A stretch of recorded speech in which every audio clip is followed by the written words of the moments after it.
Gibbers and gibberettes. There's not many gibberettes, Sock, is there? But there's a few gibberers tonight. Welcome back to another week at the pod. A pod that doesn't have a name yet, but we've found our front for the second week in a row, haven't we, Soccer? Which I believe puts us 4 weeks away from a record. Look, it's a nameless pod, but it's a pod where we talk about Supercoach. It's a pod where we talk tinfoil. But tonight, Sock, I don't know about you, mate, but I don't want to talk about Supercoach straight away. I don't even want to put the tinfoil hat to my left on yet. Sock, I want to talk about love. Oh, the things that we do for love, my friend. Now, some of us get shredded and they turn to running content. Did she watch that? Is she watching this? Babe? Some of us find love with the pride of Regent's Park and sit idly by as she pounds you in Supercoach. When's her pod? Is that a knock at the door? Again? Leave us alone, my noisy neighbor. Say it in a note next time. Don't spray me. And some of us, we believe in love so much, Sock, that we're willing to forego the views or the view in place of an asbestos trap house with a pup and a kid. Oh, the things that we do for love, mate.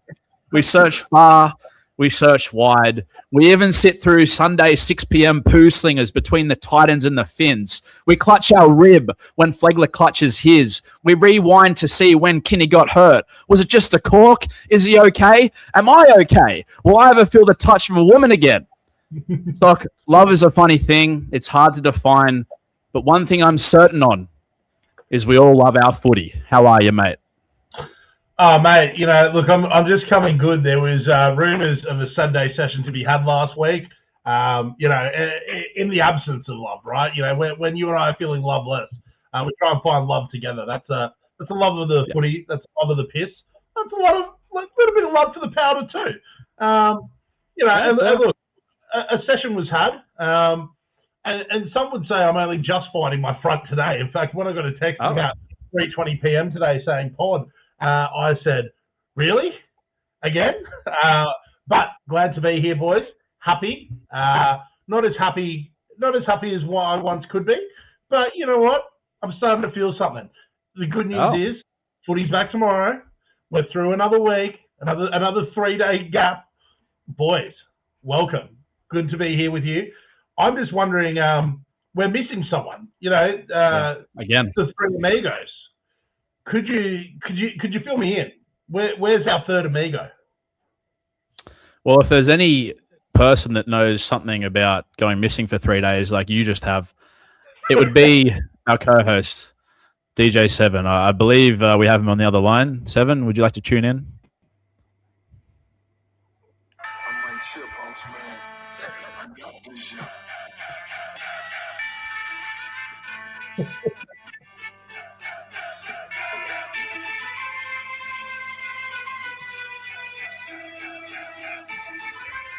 Okay, let's put a bit of mayo on this.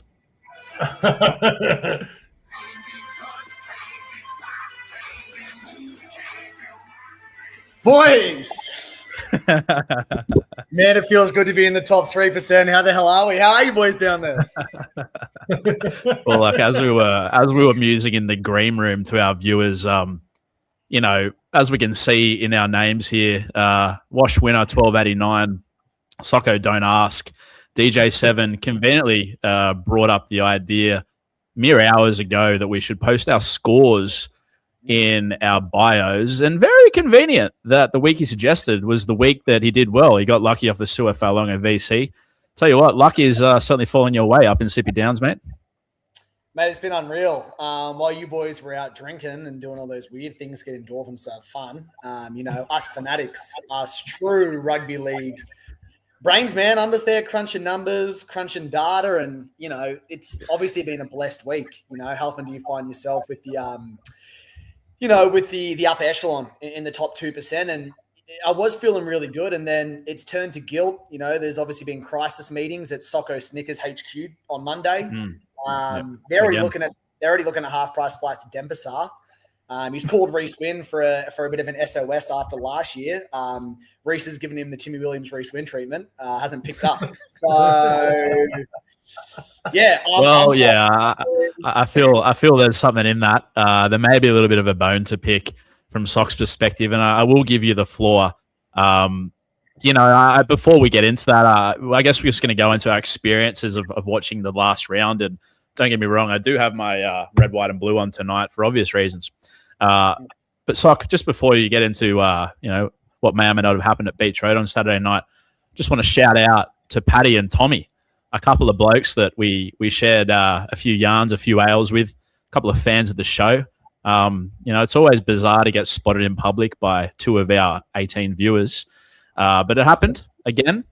And it was a funny time. But what wasn't funny was what happened afterwards. And Sock, I'll give you the floor if you want to give me a serve and a spray, mate. Yeah, look, I'm just wondering what kind of fucking podcast host leaves one of his fellow hosters stranded, mate. Because that's where he left me, right? There I am. I'm worried about winner. I'm at the bar. I've got the credit card out. What round is this? Don't know. How many have I brought? How many has he been missing for? Couldn't tell you. I put the card down. Give us another round, baby. Let's go. Let's get some weird fella shit for him. Some fucking soft cock drink. Who knows? This guy's on the seltzers. He's gone off the super dries. Used to be someone. Don't know who he is anymore. I've looked around. I've turned. Where's winner? Yeah. Is he in the cubicle again? I searched below. Where's winner? And look, like my Saints in the last 20 minutes of the game on Sunday Arvo, that left me hurting. Winner has also dropped me and left me hurting. He's nowhere to be found. So in my state, I go back to where I'm meant to be staying tonight. Don't worry, or it's all good. It's gonna be Sunday morning. I'm gonna wake up. It's the beach. Maybe I'm ready for it. Knock, knock, knock. Why can't I get in? Don't you normally leave this thing unlocked? Mate, where are you? Oh, hold on. I'll give him a call. What's this? Do not disturb. 1, 2, 3. Fourth one goes through. He just hangs that bitch up and fucking that gives me a big don't argue. I felt like I'd just been Marcy Macassini over the sideline. Call me Dill Edwards because I've just been rugby league hurt. So I have to take my bat and ball, go home. Mate, if you could hang on to those thongs that I've got in my Woolies bag sitting on your kitchen counter. Oh, what? Great. The thongs? Yeah, the thongs. Yeah, these ones? There they are, the big thicky size. Yeah, mate, that's what it feels to have size 15, hey? Anyway. That's fine, mate. Listen, I'll give you back the thongs when you come and have a sip of some of the fellas that I picked up from the Beach Road when I lost you. Knock, knock, mate. The reason I'm on Do Not Disturb is I don't want the voices in my head being too loud. Because, we all sent a few messages we regretted that night. Some more than others. And some of us didn't really want to deal with the head noise of the reply. So, listen, that's what happens in footy. It was a great day on a Super Saturday. We certainly had a Super Saturday, a super dry Saturday. And we lived to fight another weekend, I guess. 7, before we move into the scores and whatnot and everything we want to get into, you mentioned a few hours ago on the third time you called me today, wanted to talk about Supercoach. I wonder why. Was the fact that you had a dream about PNG. Would you like to go into more detail about that? Oh, man. Well, there's been a new how do I say this? There's been a Blackie Chan who started at work and, she's, potentially inevitably caught my attention. And a dream last night. Now, you boys know I'm pretty big into my omenry. I think last year I had a little Val bobblehead, dropped it, broke his ankle. I was looking at wingers who were going to break his ankles. I got pretty deep. That was a pretty dark day. That hasn't spoken to me for a while. So, had a dream last night. There was a woman, I believe, of Papua New Guinean descent in my dream. Whether or not we kissed, I'm a gentleman. I'm not going to go into details, but I've been looking into a bit of omenry, thinking, what does this mean? Who's trying to speak to me? AJ's just broken the record. I've been, trying to flick through the team list of any potential Papua New Guineans in the league. Is Justin Olam back? I've misread a 22-man bench here. So, there could be a bit of omens around this week. So stay close because something could be coming.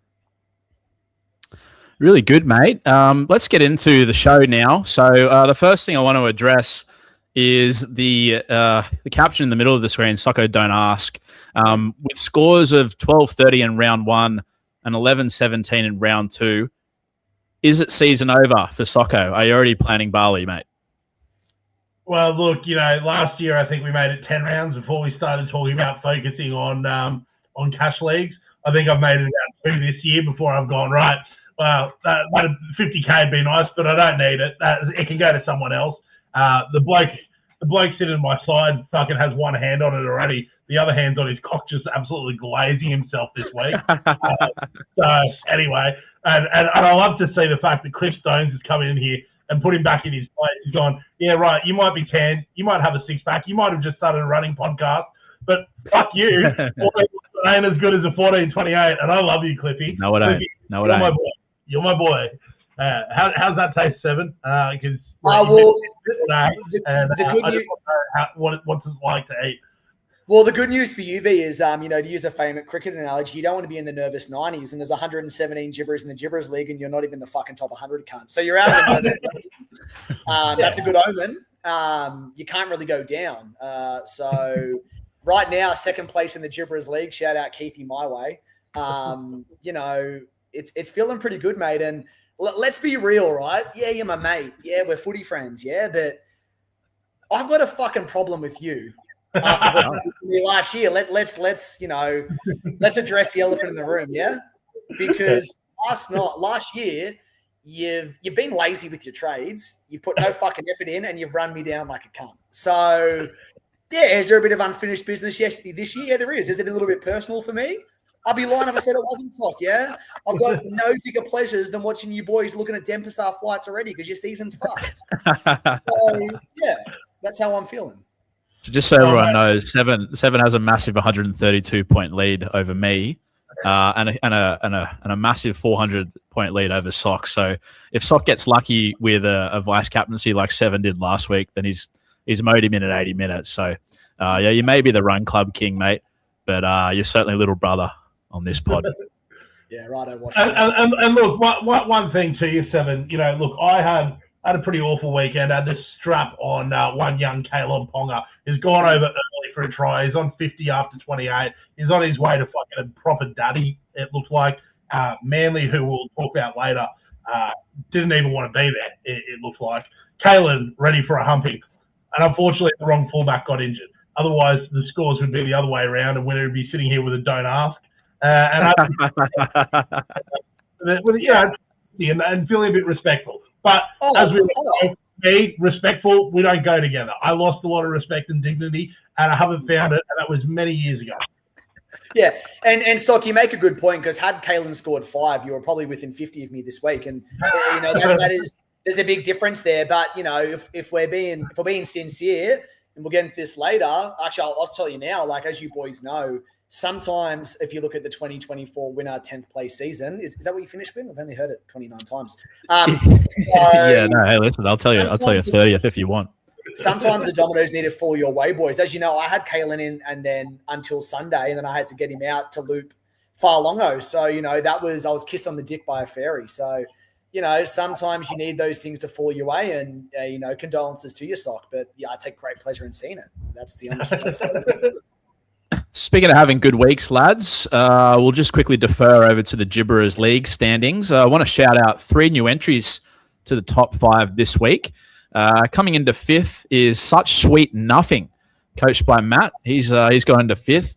Going into the top 5 as well is Harry's Hounds, coached by Jack, of WhatsApp Goat Fam I had down on my notes. Not sure if you guys looked under the hood of the Gibberers chat on Sunday night, but Harry's Hounds, coached by Jack, was taking requests from the chat as to he was at a bar, right, and he was posting himself like drinking a skewy, and then someone's like, if you're really there, go have a shot of JD or whatever, and then he just kept like fucking requests kept getting submitted to him. He just kept downing drinks for fucking about an hour.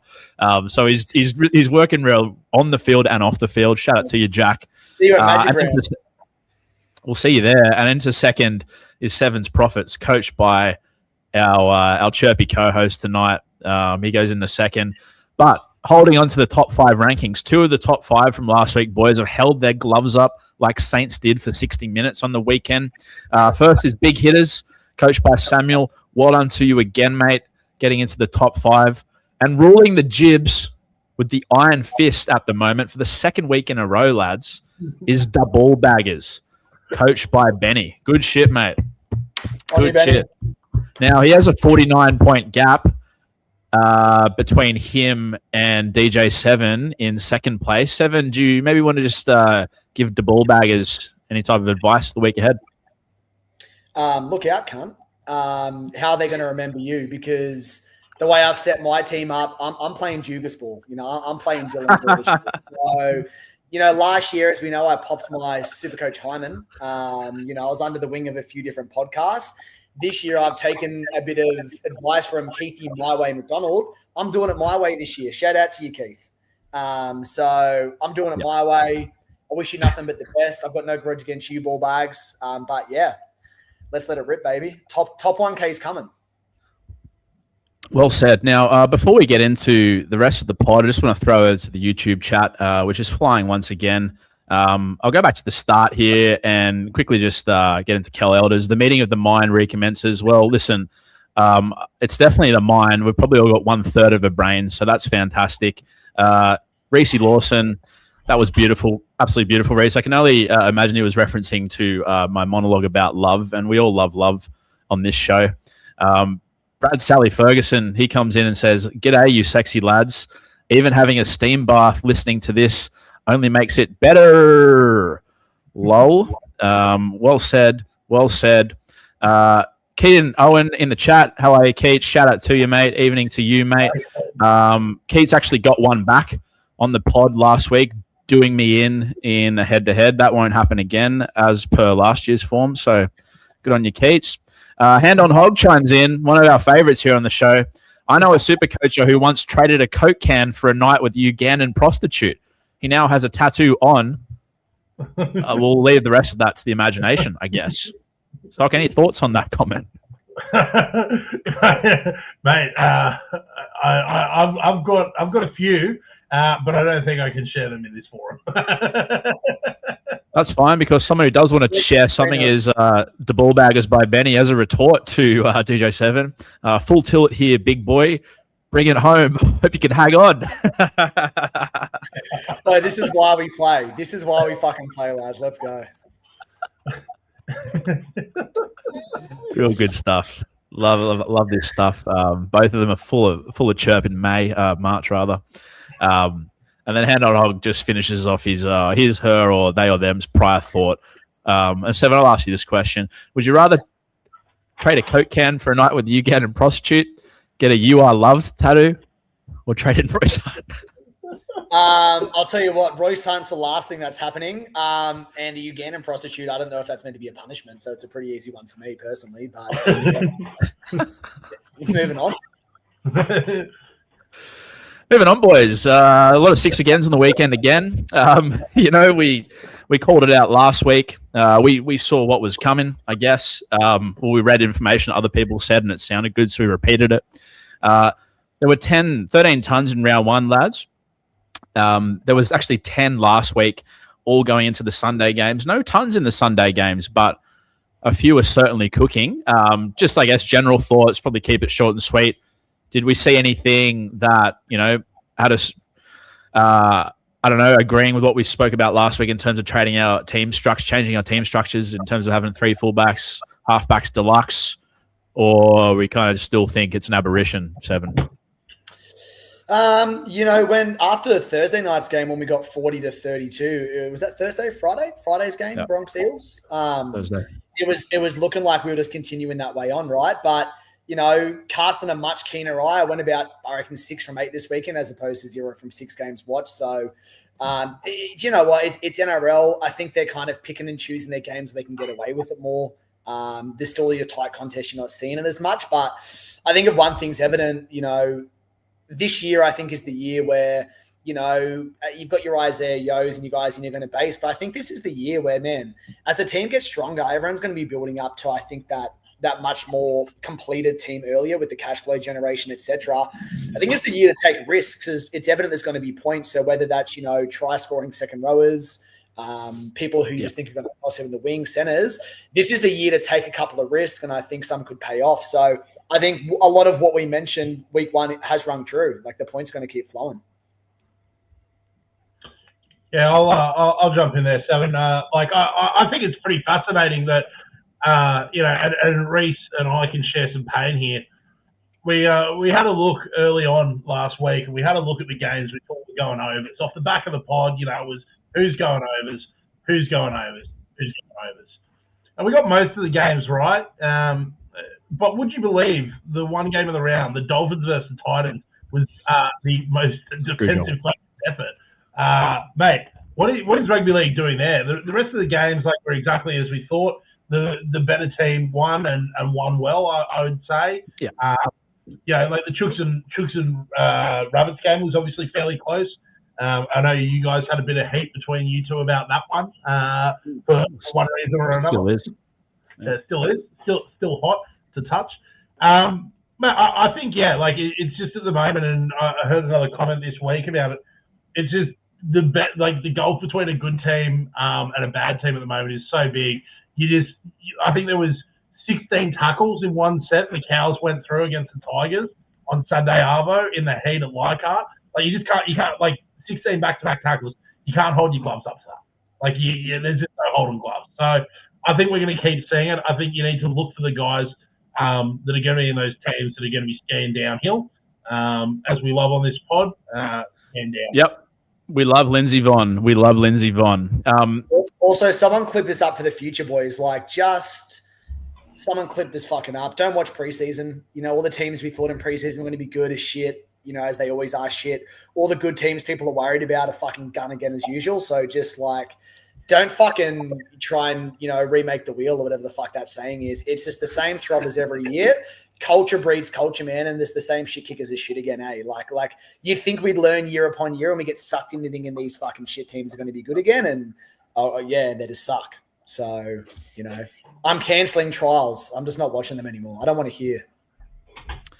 Well, you may not watch trials next year, but the least you could do is watch round one. So let's get into the game reviews. Now, at the behest of not going on for 3 hours, we're just going to change up how we operate on this pod a little bit more, guys. Going forward, probably get into a bit more post-game stuff, whether that's me with the vegan vape, just talking into a microphone by myself, or getting a couple of these boys, rope them in, and maybe just while it's fresh, you know what I'm saying? Go into a little bit more nitty-gritty, a few more numbers, and then maybe put more leaving this Wednesday night pod for your more bigger picture takes. Maybe your trades, whatever. So tonight we're just going to kind of whiz through what we saw in the weekend, mostly just picking out a couple of players that caught our rugby league eye and whatnot. The first game, obviously, Para Broncos, we mentioned. I got noted down here, momentum swings deluxe in this one, boys. It looked ominous early. Para came back. This is classic PVL ball in action. Standout performer, Reece Walsh, 2 tries. Thought he was carrying the ball really aggressively. He made 15 runs the other nights, lads. Probably not a trade in this week. 130 break even versus Storm down in Melbourne, but goes on a glorious month after this. Got the Finns, GC, the Titans, Cows, West. Reynolds holding a rib. He averages 110 without him. Did you like what you saw from Walshy, Seven? Yeah, man. When he scored that first try to open the gates early, man, you're thinking Bronx by how many, right? And he just made it look too easy. Even that try later in the game, he's a freak. It was so clean and so easy. But yeah, it looks like there's a bit of Broncos there. A bit of problems there at the Broncos. They'll get their shit together, man. They've got an easy draw coming up.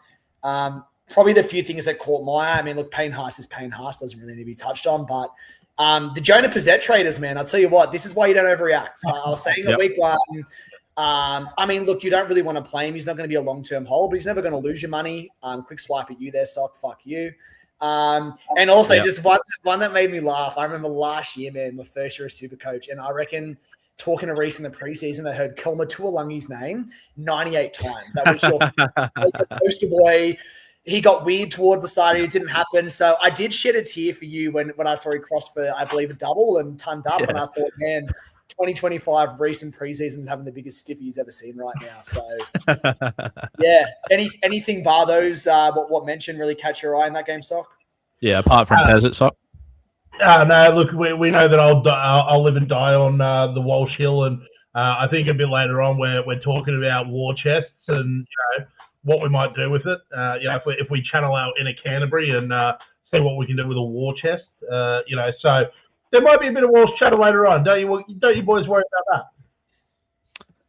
Keats chimes in, or Keto rather, potentially a reference to ketosis, which is an interesting fad that kind of came in and out of the diet game a few years ago. If you want to see a man in ketosis, just check out my Facebook display picture from that year, where I was also on a lot of steroids. Walshy will test the Storm Edges this weekend. 120 won't surprise. It wouldn't, would it? Are the Storm Edges that leaky? Yes, they are a little bit, I guess. You got Leo on one side. You got Jack Howarth on the other. I don't know. I still think they're probably happy just to get out of this game without being humped and get back to Queensland and go on a pretty solid little run there. But if you got Walsh, you're probably laughing, given the fact that he's going to be kicking. Going to the next game, boys, just skipping ahead here. The Wires and the Raiders, really tight game for the first 50-odd minutes. Both teams really solid defensively in the wet. The Wires ended up running away with it. Like, they ended up scoring I think it was like 5 or 6 second-half tries. One thing that really caught my eye was the Warriors CEO at the end of the game. Did you see this? After full time, he was doing these ones in reference to last year where Tarpanay was doing the same thing to the crowd. It's good shit. It's so good, man. And then fucking Sav Tamale last year, he was doing I'm going to butcher it, but the mana wave. Yeah, and then how good was that, man? And the fucking CEO's giving it back to him. That's just great rugby league. Ark Martin, our boy, that I think we all had a little bit of. Well, he's not just our boy. I mean, he's owned by like 80% of teams, but love the way he looked again. Just pushing up around the pill.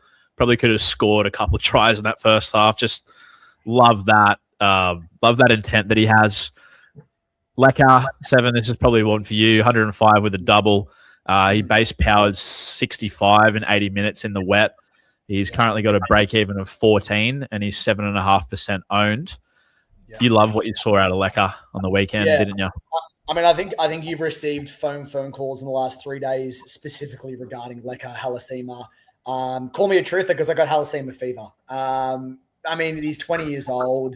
He's a complete fucking goer, and I think sometimes we can get lost in the stats a bit where you look and you go, okay, he just turned up and he scored 2 tries.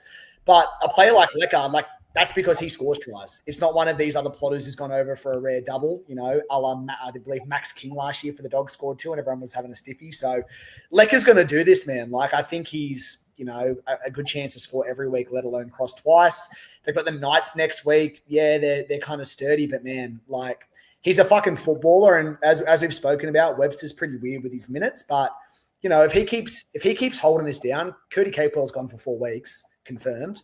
So if he keeps doing this, you're going to give him 80. It's hard to take him off the field, man. So, we'll talk about this later in trades, but with how I'm set up, man, that a vibe-based pick of Lekar, you could do a whole lot worse.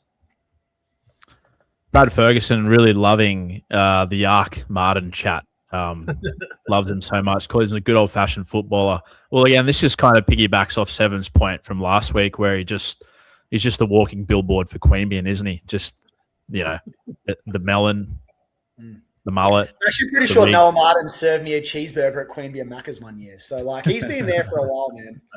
He's been putting work into that town. Next game, Chooks versus Souths. Remember that one, 7. That was 26 to the Roosters and 18 to the visiting team. I thought it was a really tight game, really well reffed. I was at the game, as you boys know. The battle that I really enjoyed was Keon versus Lindsay Collins. Haven't actually seen Lindsay Collins play 60 minutes straight in a long time, but he was clearly, Robbo had him kind of mirroring Keon. Keon with a lot of runs under 8 meters, which is kind of unusual for him because Collins was on him like a rash. It was just a good old-fashioned battle in the middle. Again, Adam G kind of let it flow. Souths had their chances, had a lot of pill up in our 20 because I play for the team. just a lot of drop. Trell dropped it a couple of times in pretty good field position. Cody doing dumb shit. Cody being hot-headed. Et al. I also really enjoyed being at the ground and watching DCE, the much maligned DCE. DCE out, Robbo out, etc.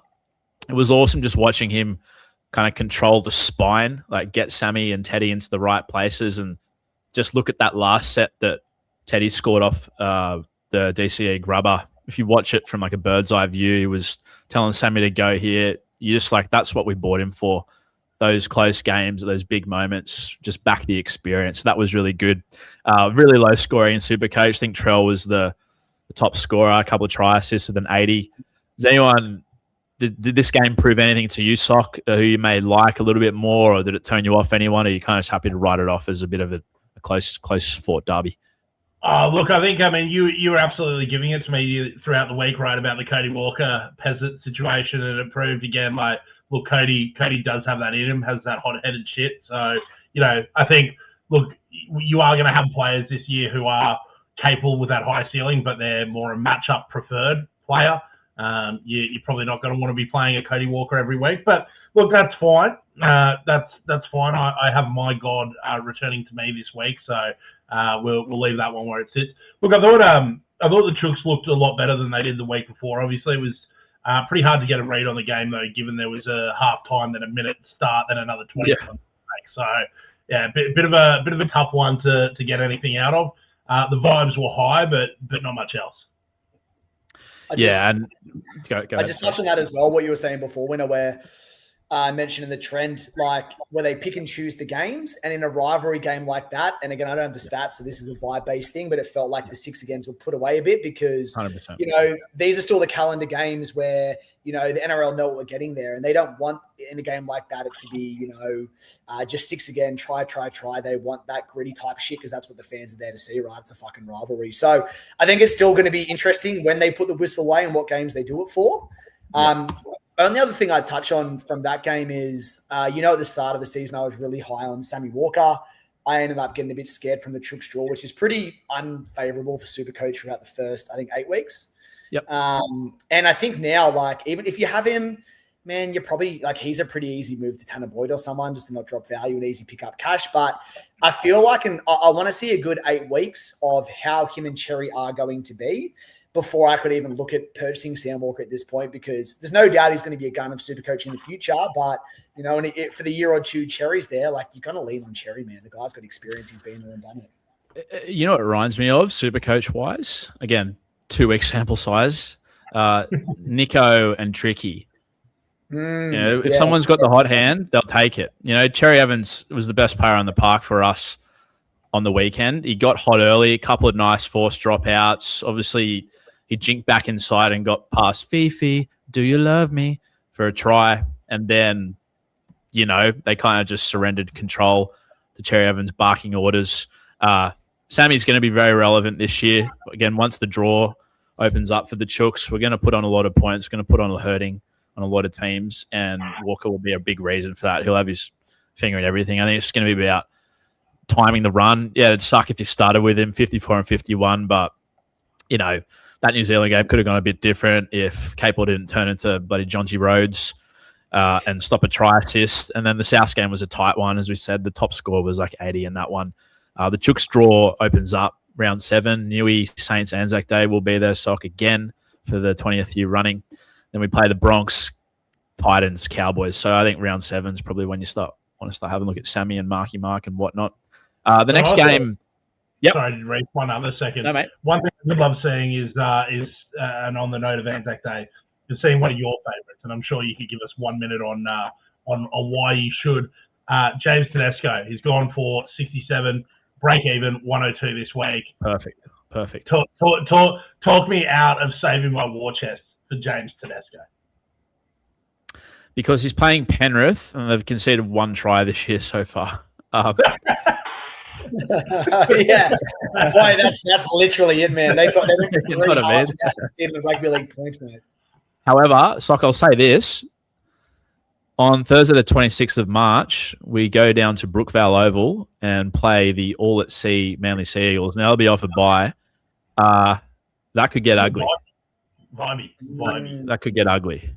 You know, if it's a dry Friday, Thursday night, Manly have got fuck all middles. I'd say the Chooks packs up there with Canberra and the Waz. Yeah, that could be. I know he has the bye the week after, but that could be a pretty juicy little trade in that night, couldn't it? You know, that's what I've been flirting with, baby. That's what I'm flirting with. Speaking of flirting, when we were watching this game on Saturday afternoon, we were certainly flirting with the locals at Beach Road Hotel, including one fellow I need to shout out. I don't know his name, but Seven, let me paint the picture for you. Think rusted on fan, like Laurie Nichols type, rocked up by himself in full bowling gear, like lawn bowls gear, like just come from bowls. Mate, the cunt must have been fucking, what do you reckon, socks, 75? Like, and the rest? And the rest. Age or spooners deep? Both. Oh, yeah. And mate, he was such a hero. Like, I love fucking gibberers like that. Because every like good thing the Tigers do, he'd just go, Carlton, but like wouldn't finish his sentence. He'd just be like, Carlton. But like, you know, imply, and he'd be like, fucking Luai's got fucking jet in his boots. You know, just given that classic kind of old school chirp from the hill. It was just on the booth behind us. It was fantastic. But yeah, listen, it was a drowning at Leichhardt. It was that early sin bin, and the Cows just never recovered. This is kind of probably more the opposite, or leading into what we were saying before about when the whistle is not put away, and then one team gets the momentum and it's just over. Like Socky, we live bet West 51+, but that didn't come to fruition, unfortunately. In terms of the scores, AD with a ton of famous low ownership ton. He averages 76 when he plays halfback, boys. That's across 36 games. So he's looking like a pretty juicy little pod to start the year with at 550K. Jerome Luai with a ton. I'll give you a stat. Last year, he played 9 games with Galvin. He averaged 31. In games he's played at West without Galvin, he averages 60. Now, again, this kind of feeds into what we were speaking about last week when it comes to random 5'8s doing well. We've already seen a ton from Tricky, seen a ton from Hothead Cody. We've seen a ton from almost Pezzett. Now again, what's his name? Luai. Yeah. You know, that second 5'8 slot, man, I'm telling you, like, we're going to have to do something about it pretty soon and play these cunts on matchups because the games are just opening up on the edges, and we saw it with Luai. The other two that caught my eye were KPP and Fainu. Any interest in those two? I mean, both obviously scored a try and tonned up.Id you like what you saw? I mean, they're 500 and 600K respectively. Are they any interest, Seven? I think at the moment there's such a plethora of options. They're guys that probably would I'd be looking at a bit closer, but at the moment, just at least with my team structure, I'm looking to get in, and it's hard to call them not boom guys because that's what they've done. But I mean, look, you know, they're not going to score tries and go nuts every week necessarily. At the moment, I kind of want to upgrade my spine and get my fullbacks and my halfbacks, and really a lot of those, you know, there's a weekly opportunity to do something big every week. But mate, like, just with the new scoring system as well, there's so many motherfuckers that are underpriced. Like, I think the one that probably caught my eye the most, man, is like, with the 5'8 situation being a bit awkward, like someone with a big break even and someone you can even see for another week before his price changes, man, keep an eye on Jerome Luai, 465K. A lot of people have Cody sitting there at 399, and even if you've got a cheapie that you want to just move on and try and get a bit of a solid option there, if you want to get Pezzett after one price rise, you might be looking at 150 trade off to get up to Jerome Luai from Pezzett next week. And mate, like, their run's not horrible. They've got bunnies, they've got wars, they've got eels, they've got knights. Like, Tigers have points. Tigers have points in them this year, so I haven't actually run that much of a closer over it yet. And like we said, this is also potentially a bit of cowboy syndrome because they fucking suck. So let me have another look under the hood. But Jerome Luai at 465, like, he could be a bit of a more reliable option than Cody if you're looking for a little less bang or bust, or even if you just want to run a Cody and upgrade Pezzett to him and then play on matchups. And if you want to upgrade elsewhere till you sort that 5 out, you could do worse than running Cody and Jerome, and it might cost you 150 from Pezzett. So definitely something I'm going to be looking at. Can I? I'll jump in on the Kai Pearce ball front, because you and I had a chat pre-game there when at the Beach Road. We were talking about punts that we like for the day, and I threw it to you. To the gibberers who don't know, who maybe aren't part of the punting chat, I love a 1-2-3. I'm an absolute fan for a 1-2-3. have them on most games.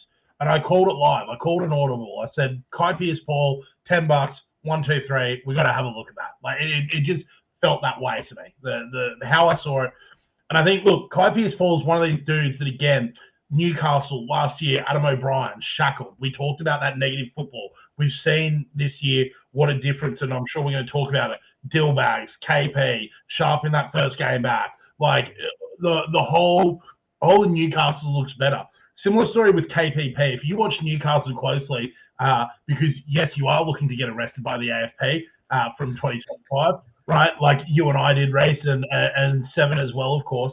You would have noticed that they'd use KPP in good ball, literally just to set a post on the right-hand side and then go all the way back across to the left, right? And just set it for some move to Best or Lucas and KP on that left-hand side. That was the play. KPP was never, even his offloads, they looked really like kind of disencouraged and disincentivized. Newcastle were playing negativity. I'm huge on KPP this year under a free-flowing attacking football style. I think AD loves playing to that right-hand side. I think the Tigers, believe it or not, we're talking about a team that has Stafford Toa at centre, are really well balanced across the park. There is a bit of threat on either side of the field. They don't just feel dominant left or right attacking, which means you're probably going to see some upside there. And I sort of feel like, look, KPP I'd have an appetite for. You were always one of his biggest apologists, Reece, at Newcastle. So, I certainly would look at having him in my side.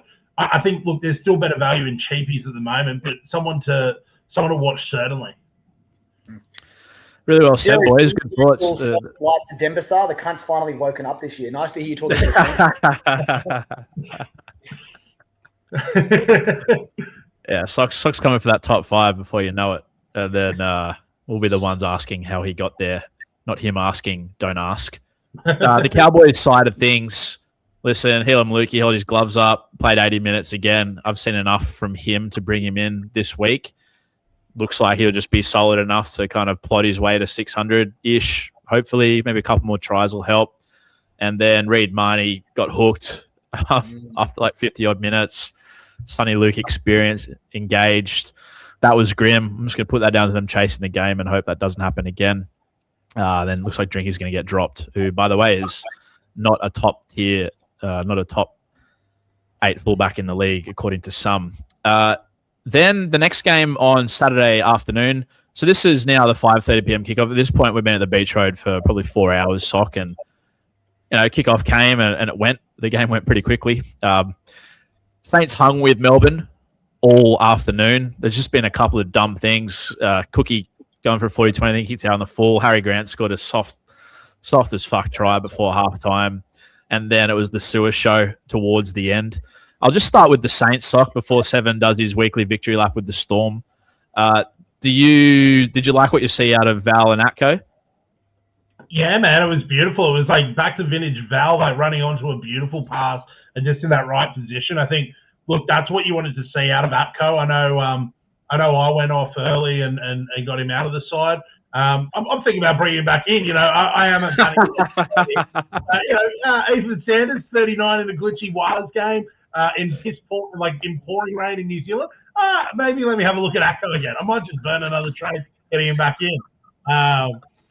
Look, in all seriousness, look, Atco was brought there to provide a bit of spark and attack. I think from what I've seen with Saints, they're going to play kind of tight and close and really fast and at the line. It looks like there's a bit of incentive around offloading, a bit of incentive around sort of short passing in there. And I think, look, Atco is going to be someone who engages the line and then sends it to Val. I think that was a bit of a relief, particularly after what we saw in the first round. The other one that I love the look of again this week, Ryan Couchman, he's gone for a 69. He's actually he's taken his brother into the deep end and emerged gold medal because poor old Toby's only gone for 43. Ask me which Couchman I own. But anyway, in fact, you know what? Don't ask. But yeah, so look, look, Saints, we're there. There's enough. Look, our run was always going to be tough that first 2 weeks. Val's run opens up now. I think we've got the Eels this weekend. Who? Obviously, what's the draw? What's that draw for Saints again, please? Titans? Is it Titans, Cows, Eels, Sock? It's Eels, Titans, Cows. Yeah, wow. Oh, and then the game Manly? after that, I think Finns. Oh, no, Manly. It is Manly after that, sorry. Yeah, Manly, and then it's the Roosters on Anzac Day. So, mate, that's 4 of the best, though, coming up. Wow. Yeah, it's as good as it gets. Yeah. Look, Saints had 2 pretty tough matchups to start with. Obviously held the gloves up in Vegas. And, again, held the gloves up this week for the first 60 minutes. I think whatever niggly injury that Acco and Flato picked up led to them becoming turnstiles in defence for the last sort of 20 minutes of that game. That's when it really opened up for Melbourne. I think based off that performance from Melbourne, I've seen enough to know that they're going to hump the poor teams into the core of the earth this year. Yep. And they're going to be their grand final day or thereabouts, at least a week before. I sort of think you can't read too much into what happened there at the end. Little back adds another dimension in attack. I think the points are going to start flowing a bit more from this week for Saints. 7, take it away. A couple of things. First of all, I'd like to issue a formal apology to Daniel Atkinson. I was not familiar with your game. Congratulations on throwing the seed of the century. Yeah, that was nice. I had the money on the Storm, and then I was up for that ball. That was horny stuff. So, yeah, that made me smile. But I actually take you boys in a bit of a journey for this game for those who didn't know. So, please. If you look at the washed guy, I believe on the left, washed winner, who famously came 11th once. Adam Dewey with the VC this weekend, right? And after that first game, because we versed in the $200 league this week, he was getting pretty chirpy. I received quite a few voice notes from him. Pretty aggressive, but relative. Also, probably more aggressive voice notes from Sock for no reason, which I didn't quite understand. It's actually been quite hurt by those. But yeah, the boys are pretty chirpy. That's how that probably explains the knock do not disturb, the big Macassini at 3 a.m. They started early, but yeah, I was getting ripped to shreds in that game. Reece Wynn was doing it at the VC, so I needed to clear the old lemon spread. I've walked out to the balcony and have one of the great Devil's Lettuce vegan cigarettes at about 4:20. Now at this point, I'll have you boys know I had the VC on Harry Grant, and when I was getting slated about the Adam Dewey VC chatter, all I could think was, when I brought Sua Farlongo in week 1, even after he scored his points, I've got Reece on my ear going, good luck when he doesn't base, good luck when he doesn't score. He bases like shit, he does this, he does that, he does that. And the Devils Lettuce hit me, and I thought, imagine if I chuck the VC on this cunt and he scores a hat-trick or does something crazy, and I can beat him with the own fucking person. So, yeah, inspired choice on the Devils Lettuce. I've slung the VC on Farlongo a few minutes before kickoff, and yeah, mate, he's a rugby league freak. I think it's pretty evident early. He's not going to be a base guy, but as I spoke last week, man, when you've got Jerome Hughes and Cam Munster running the show, Farlongo's sweeping both sides, and he just happens to be the guy every single time he's getting that ball, and he can it looks like every single time he gets it, he's got a slight overlap. He can either give it to the winger, or he's got enough room where he just backs his speed and goes through, and he's quick, man. So. Obviously, that goes without saying. I think everyone who doesn't have Farlongo trades him in this week. Even if you don't want to play him long term, you take the cash grab. Bar that, the only thing I would say is, man, under these new, under the new, I guess, Volandi's ball, if you want to call it, and the faster speed of the ruck, it looks like Harry Grant. It just looks like a must-have. Like, I think he's going to exploit people a lot more this year, like we've seen. I think it's potential back-to-back tons for him. So. Yeah, man, you just can't forget about the Storm, and I think the 2 guys everyone's trading in are going to be so integral this year, where in the past it's been Hughes and Munster, and this year they almost look better, which is scary. Yeah, really well said about Sua, especially. The bag's pretty deep. That first try assist out to Warbrick, that was Tedesco level catch and pass. I think it was Tuipulotu jamming in on him, but the way he got it and just wore a shot, but got out to the brick. That was first class. And then one of the tries he scored in the second half, they had the ball at the right tram line. Line set to the left. Hughes, Munster out the back of shape. Farlongo overcalls it on the right, gets it one off the ruck from Grant, steps inside, scores a try. They trust him. They back his 5-meter box speed, if that is even a term. Yeah, again, as you said, everyone's got him in now, but he's just special to watch, special to bet on. And we didn't bet on him on the weekend either, did we, Socks? That serves us right. Quick shout out to my boy Stefano. He averages 72 in base power this year so far. Payne Haas averages 73. Guess who overpaid? 7.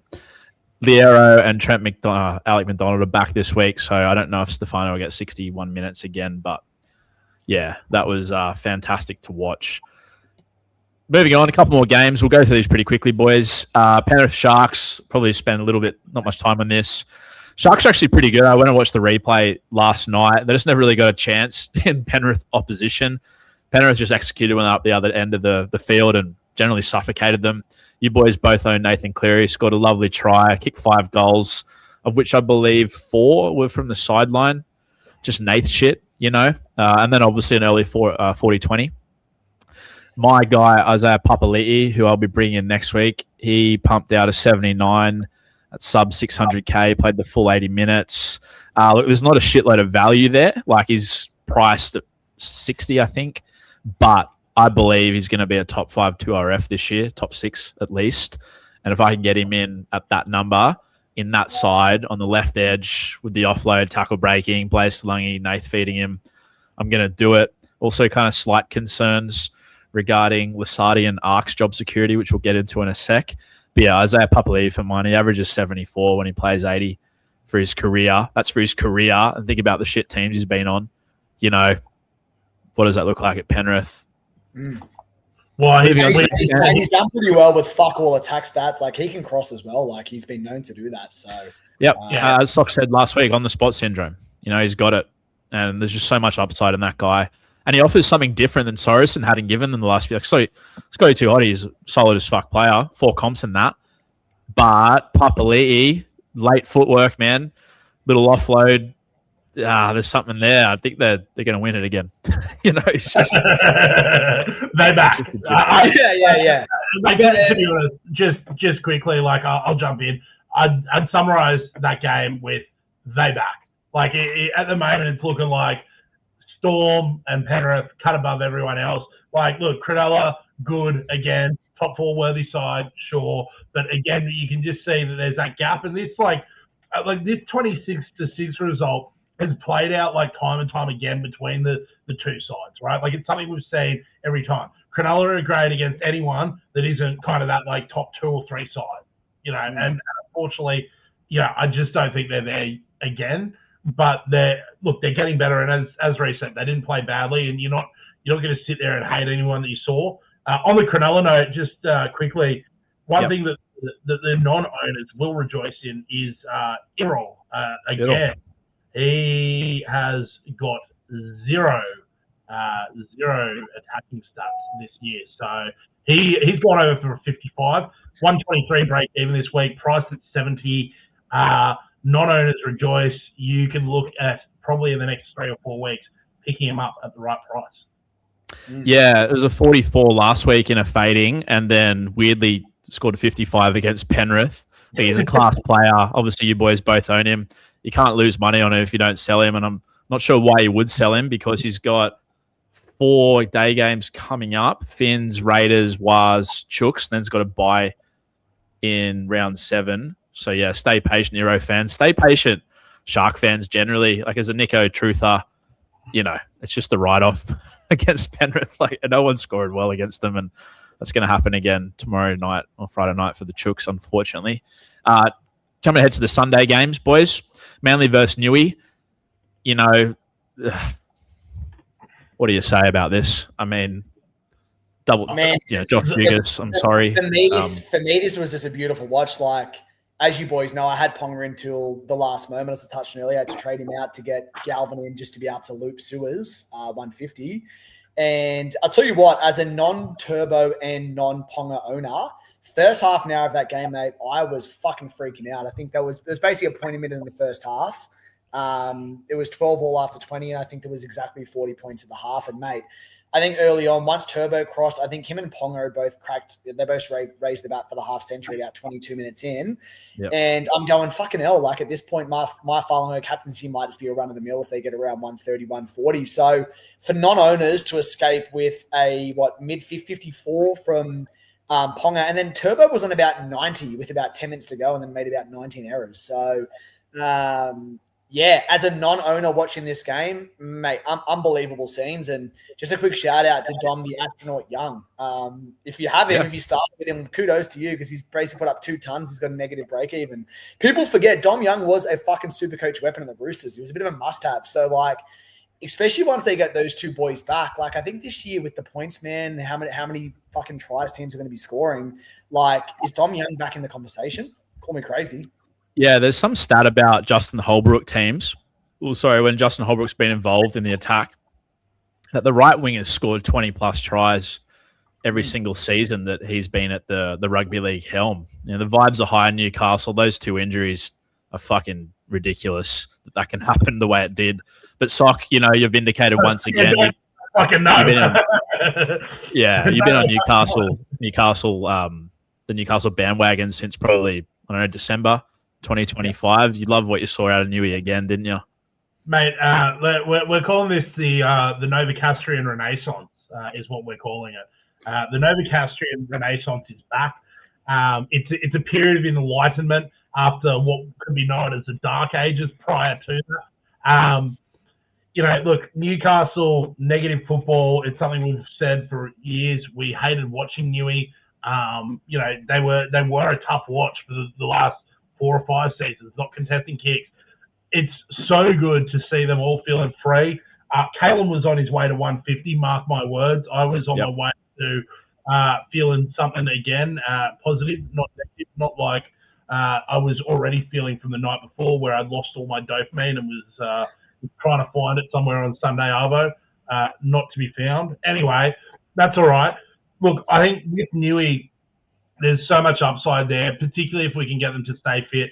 Fletcher Sharp back this week. Both you and I had him early winner. We played him round 1. We sat through the heartbreak. You more so. As Saxon's pointed out, watch him go for 200. I love everything about Newey, and particularly if they're playing day games. And I think there was some crazy stat, wasn't there, Reece? I think they play 1 night game in their first 13 or something. Like, mate, they're all day games until round 12, which is bizarre. So Newcastle downhill skiing, positive vibes. It's the Novocastrian Renaissance. Get on it, get behind it. Whether you're on Dom Young, whether you're on Dylan Lucas, whether you're on KP or Dillbags. Obviously, hurts to see Dillbags and KP out for an extended period here. But I tell you what. Fletcher Hunt looks like he's just going to come and be next man up. Like, he was fantastic at fullback. The boy from Warren. And just quickly, one shout out as well. And Reece's, this is one of Reece's all-time favourites. In fact, he sang a bard or sang a tune about this man, Sandon Smith. How good did he look like steering the ship round against Manly last week? I mean, Manly were fucking disappointing. Don't let anyone get fooled. That thing where Saab is just like glitched and rugby league lived it and fucking run off the sideline off the back of the league for the field break. You know, like, don't get me wrong. Manly were fucking disappointing. But Sandon looked so good. Obviously not one of the chooks. Kind of fell behind Hugo last year.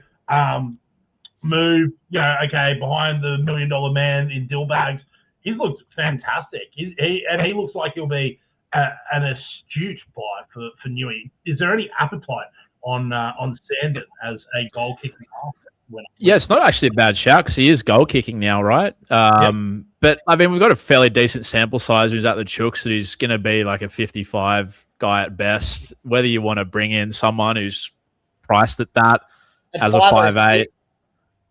Yeah, I mean, it's probably an argument you could get him at hooker. Is there? I don't know. I think it's grand. He's probably one of those guys, Sockers. I agree with everything you said, but I think he's one of those guys that is a great rugby league player, but I don't know if that's ever going to translate into him being a guy you really want in your super coach team. Like, he was great last year as a cheapie and he held his gloves up, but fuck, man, it'd be, you kind of want someone with this a bit more upside. Yeah, just a couple more notes on that game. Taniela Paseka, 55 minutes again through the guts in a well-beaten side. He's looking like a much better option than Tommy Flegler. Shout out to me for hoodwinking all the boys on that one. Yeah, and then Bradman Best. I'm a proud Paseka. I'm a proud Paseka. I'm feeling something over here. Unlucky 7, I guess. And then My boy Bradman Best, the leggy of consequence, 81, a couple of attacking stats again. Listen, I'm a proud Bradman Best owner. He's done really well this year so far. I do just fear with KP out whether Fletcher Hunt's going to get him in the right positions for him to succeed. And I'm proper having a look under the hood of flicking him for Kiraz next week. Just really, all of his attacking stats have come off Ponga this year, whether it's Ponga out the back, Best going short, or just KP breaking through and Best supporting.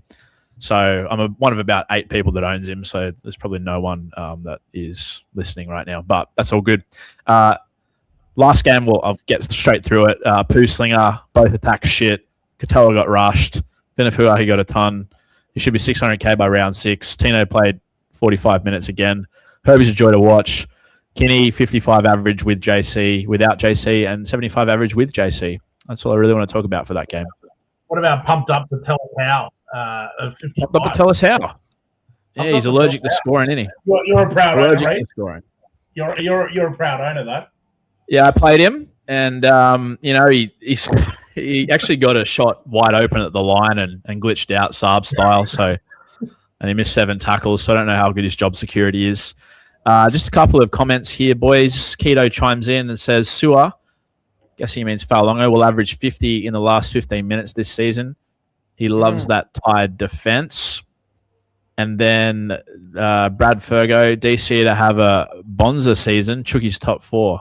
Shout out to you, Fergo. That's really nice. And then Rooster chimes in, says KPP greater than Lecker. Fuck you, 7. I don't know if that was Voice's alt or... Hey, Trish, get off YouTube. But it's just a couple more things before we wrap up. First of all, I just want to introduce the segment of the week once again, the tinfoil hat segment. So my tinfoil hat is based on Anthony Albanese. I'll keep this short and sweet. You know, again, just from the ground, AJ goes over, scores a try, crowd runs on. Crowd is dispersed. Albanese on the field, probably about 10 minutes after the fact. He goes from the other side of the field to the other side of the field in arrowhead formation, I'd describe it, lads, with flanked by what can I only imagine is like ASIO officers.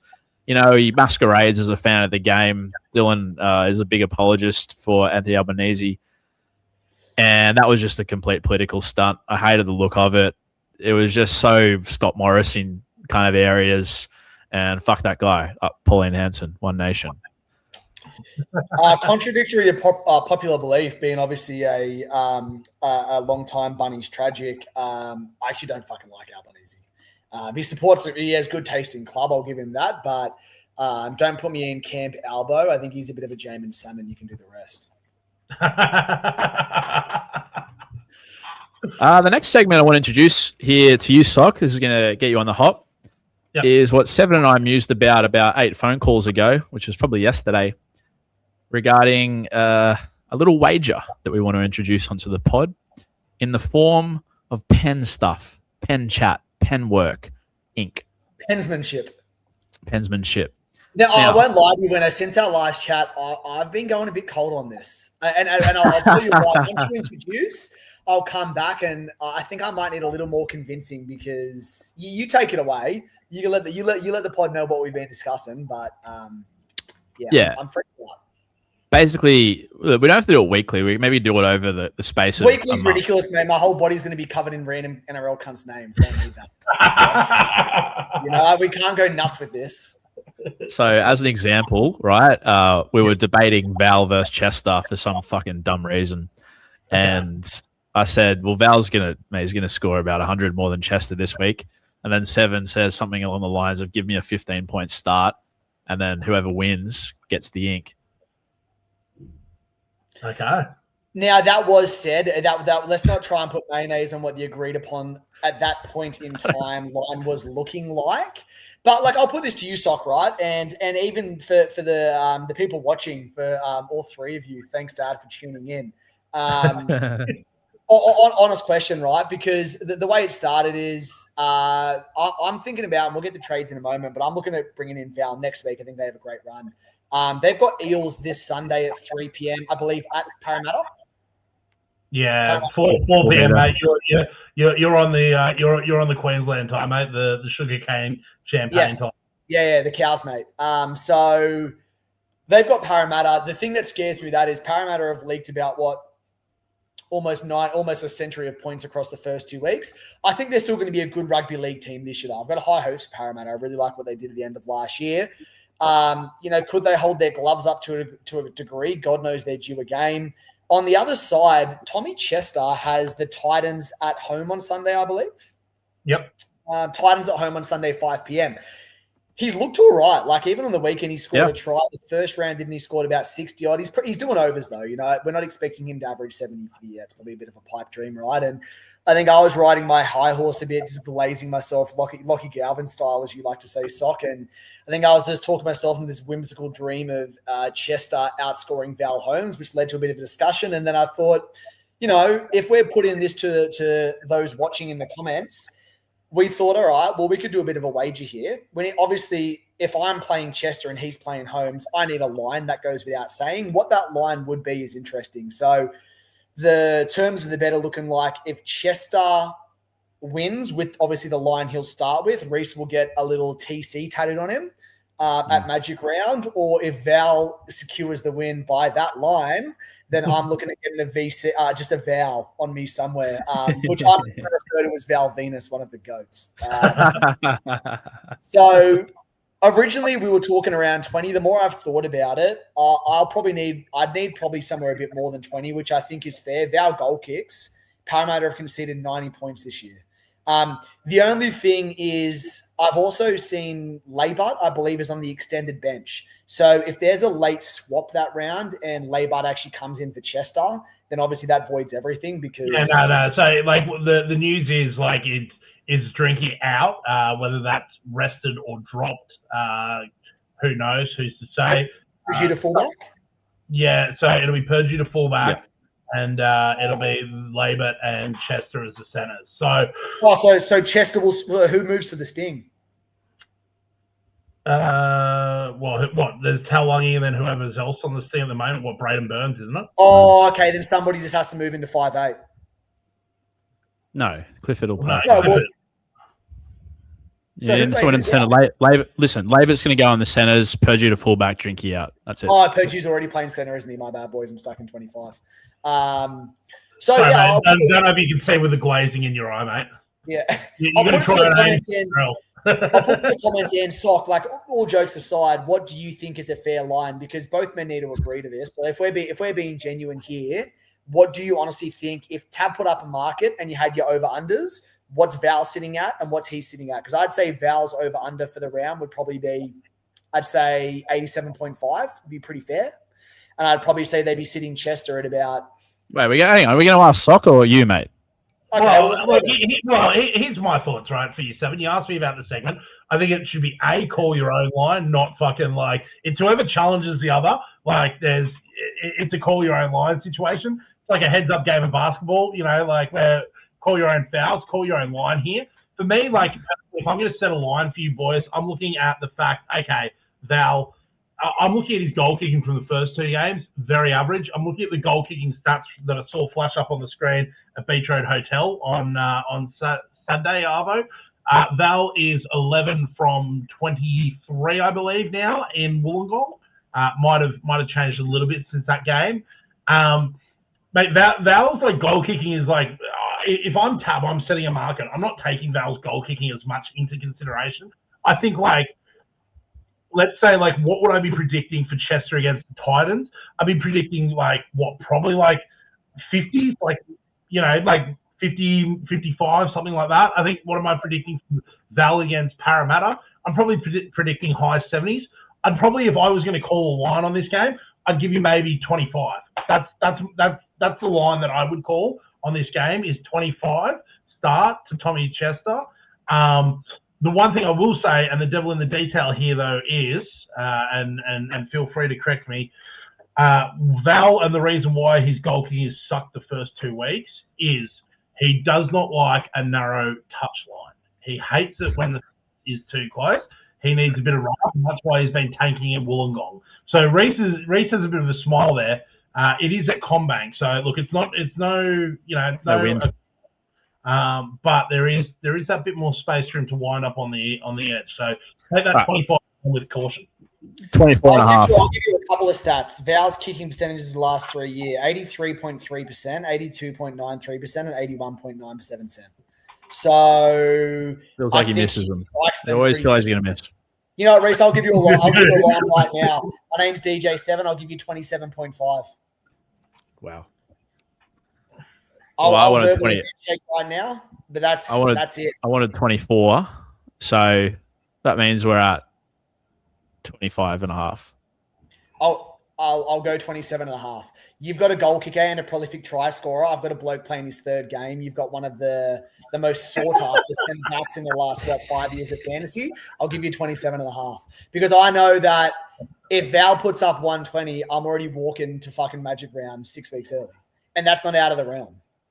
The line is set. The bets are placed.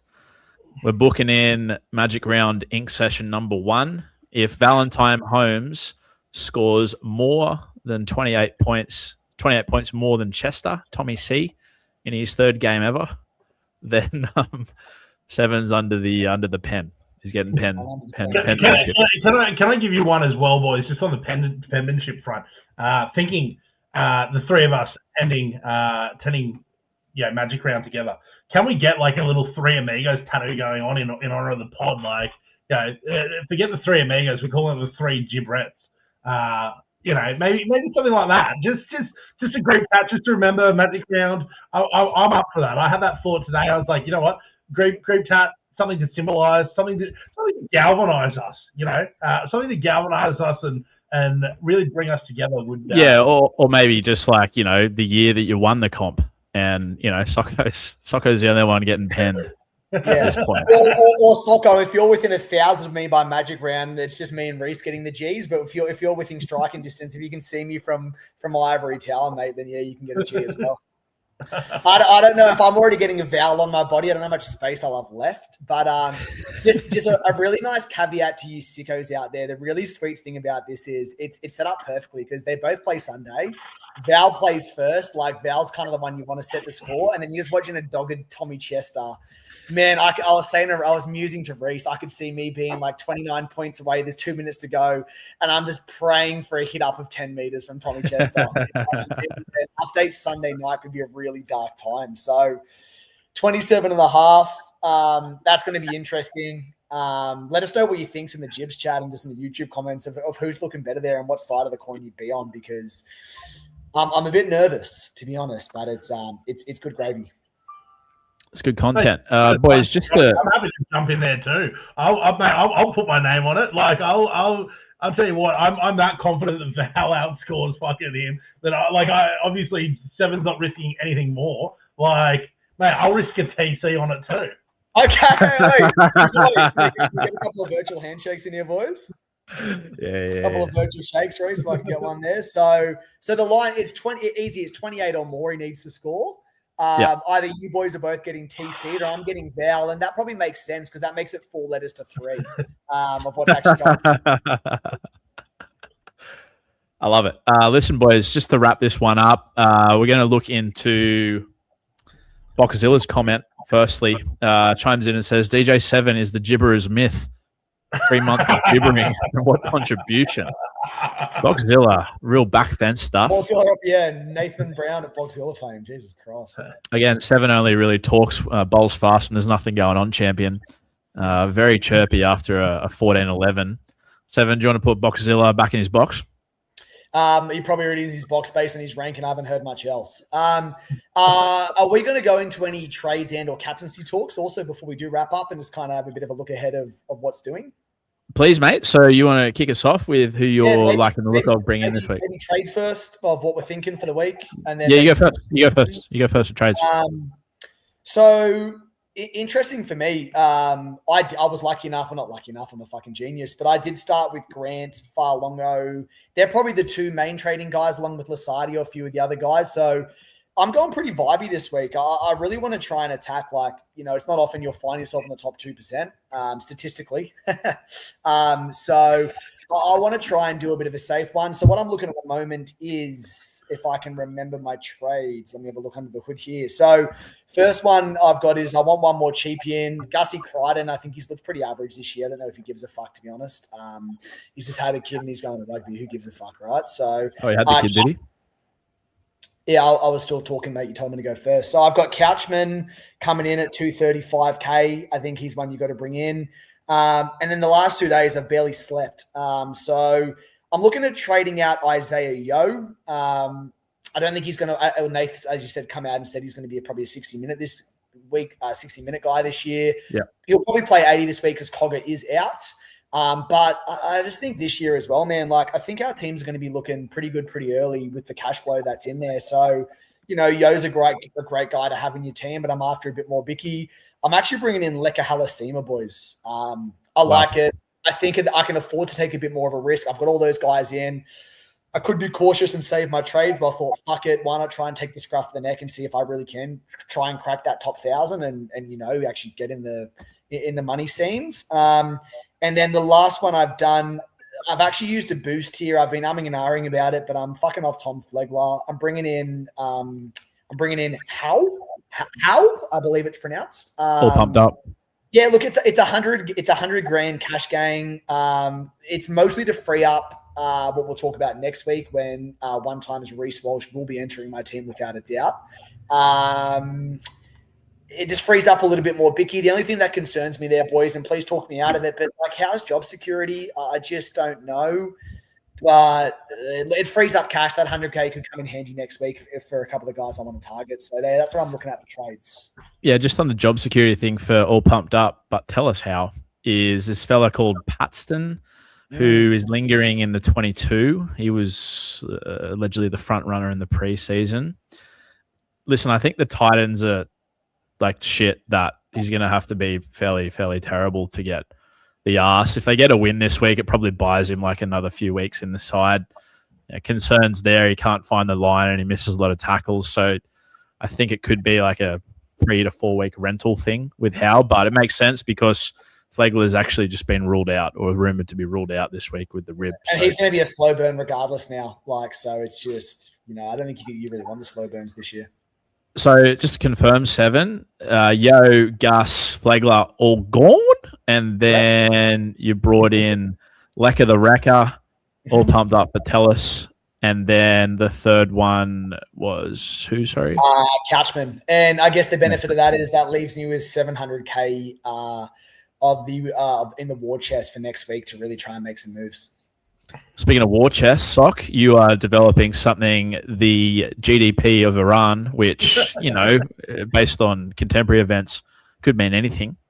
Where are we at in terms of the embargo on your trade deficit? Well, mate, just like Iran, I'm blowing up from the inside at the moment. You know, there's missiles flying everywhere. There's fucking press conferences being had. It's like a game of Battleship. You strike me, I strike you. Yes, B2, that's a hit. Mate, there's some money, there's some cash gen that had to happen.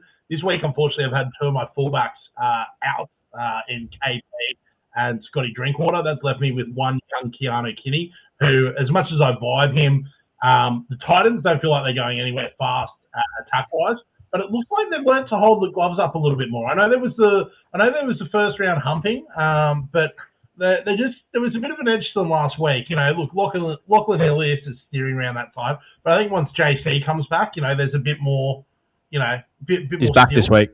Back this week, perfect. So, there we go. Like, yeah, look, I think Kinney's will be right in time. I think for me, look, yeah, that Tuafea logo projected to rise by about 170,000 this week against the Bronx. I'm not betting against that. So Scotty Drinkwater out. That's going to free up about 200 grand at the best for me. My next trade is going to be Reed Marnie to Harry Grant. I've said enough. I do not like what the Cowboys are throwing this year. I think Helam Lukey's ownable, of course. I think Tom Chester, provided job security is good, is ownable. But I like even Drinky, I'm just not confident on. I think the Cowboys, is just something not right there, similar to Manly at this point. So happy to see the backside of Reed Money and say hello to Harry Grant. And keeping things theme purple here.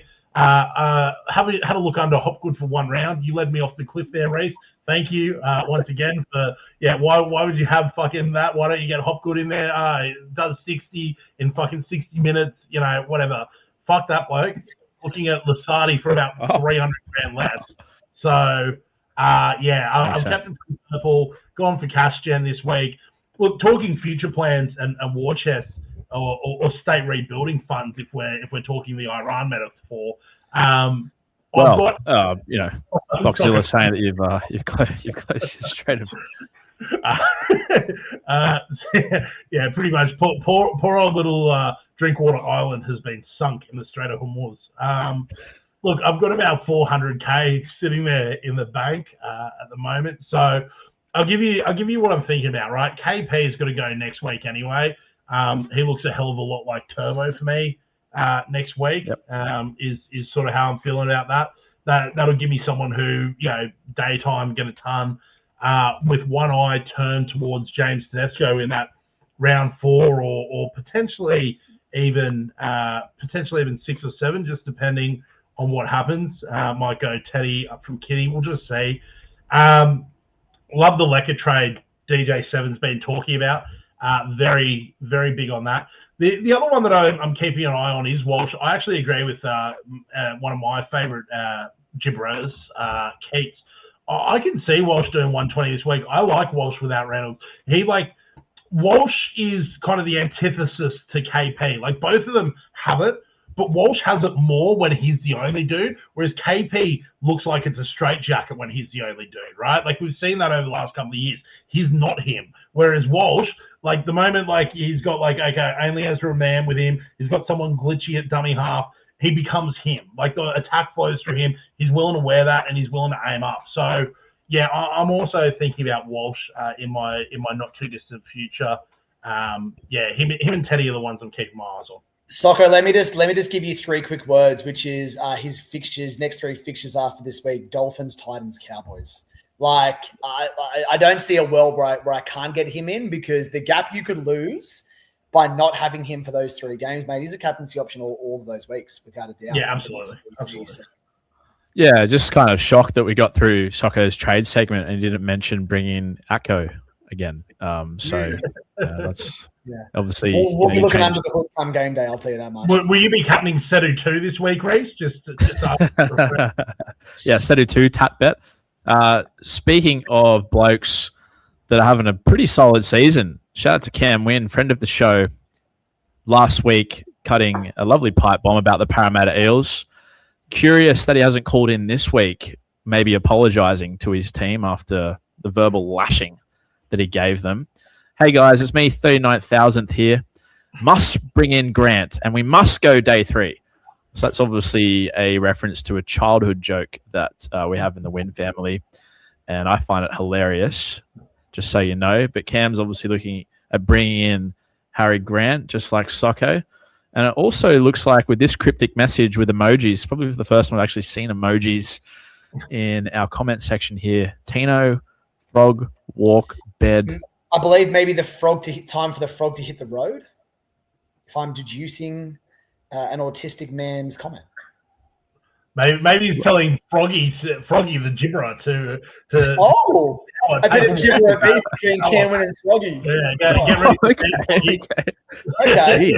Yeah, Cam Wynn from the back fence. Okay, not something that I expected to see. But hey, listen, they'll be locking horns. Run over by a car and die young. I don't understand. Look, regardless of whether the Cam meant to add heat here, we're going to add it to the fire for him anyway.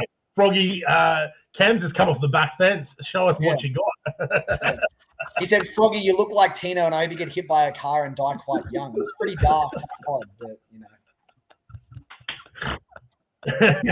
Reese, can you walk us through where your trades are at, mate? And actually, one question as well, just quickly. Sean Bloor cleared an injury. Can you just give me a rundown quickly on that Lasardi trade? Is it still worth doing? So just we're getting a bit of clarity here from Cam Wynn. Big Tino frog marched.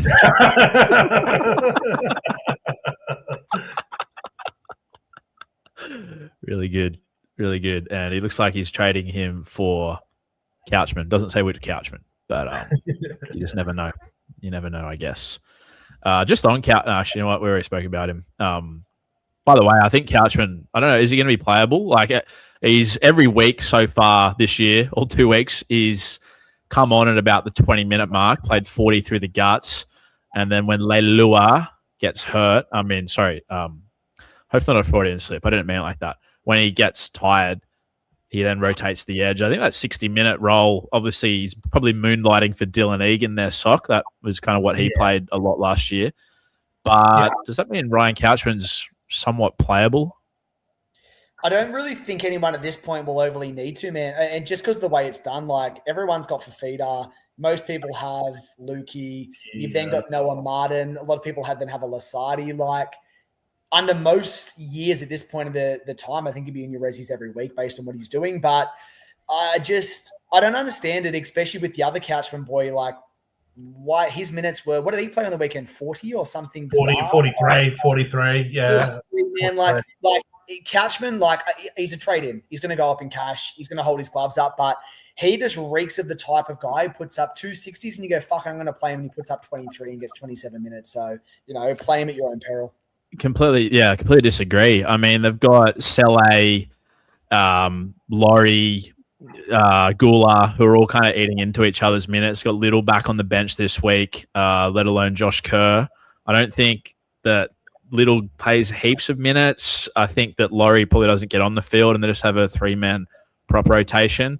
And you got Hamish Stewart. Yeah, I don't know. I think that Couchman's actually very playable until Egan's back, to be fair. And he's fucking eye test deluxe, man.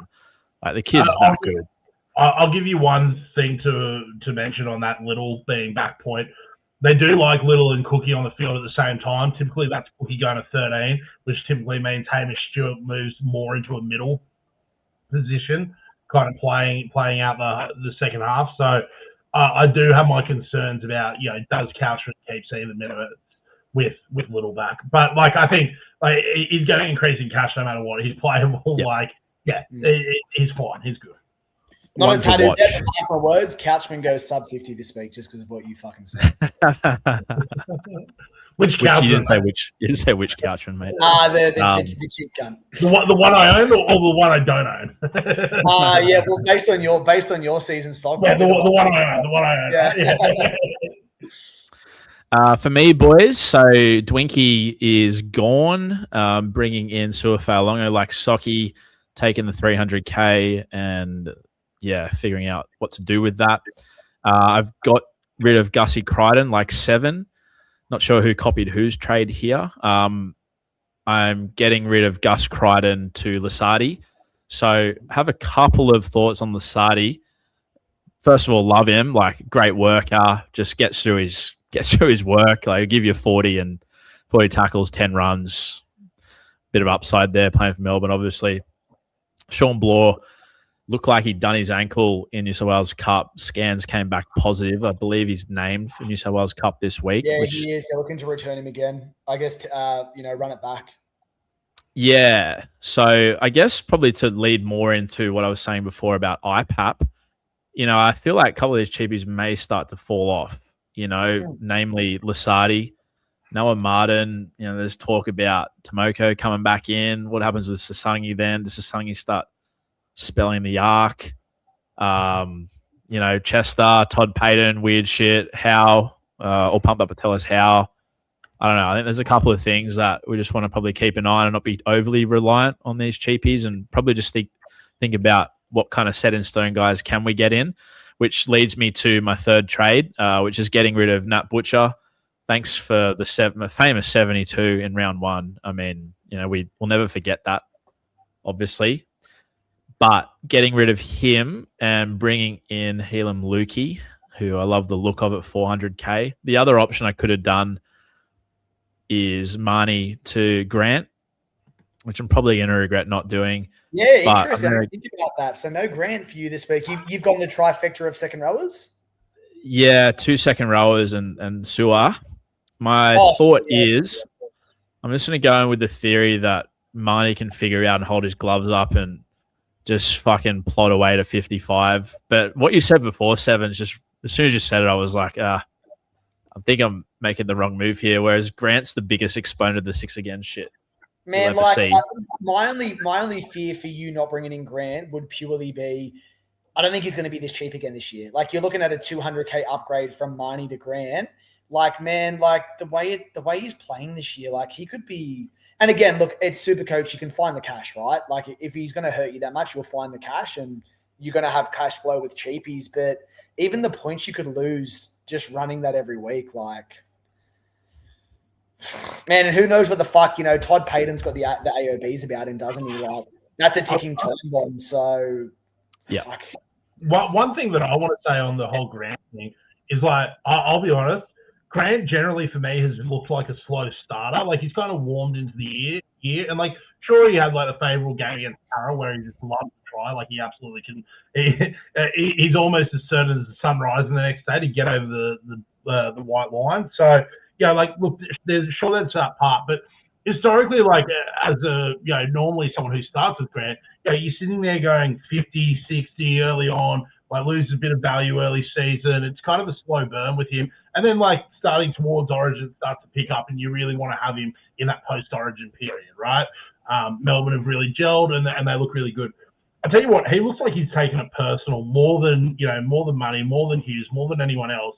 The fact that Melbourne have been there now a couple of times and not gotten the job done in recent memory. He's the one out of that spine, or, well, obviously now with Paps gone, him and Sewer, but he's the one that's sort of been there a couple of times, still hasn't won a premiership. I think last time Storm won in 21, he was at the Tigers on a loan deal that year, I believe. Was it, or 2020? You're spot on. He hasn't tasted the success like the other boys. Well said. Yeah, well said. He looks ready to lead. He looks like he's really, like, upped his game again. Mm.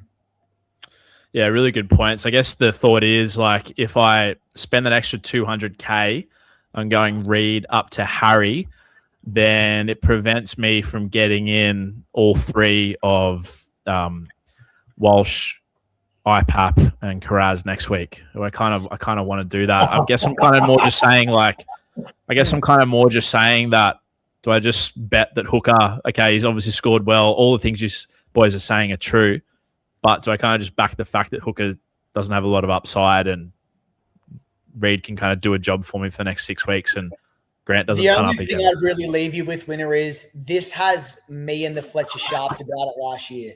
And that cunt nearly single-handedly derailed my season because I was in denial. And I reckon I probably lost around about 400 points during that little turn-off, and then it got out of reach, and I had other fires to put out. So at this point, you don't have fires to put out. You're kind of building to what you optimally want to do. Run it at your own risk, but this reeks of me in denial with Fletcher Sharp last year and getting out of touch, and then you're going, fuck, what do I do here? So I think you've got a bit to think about.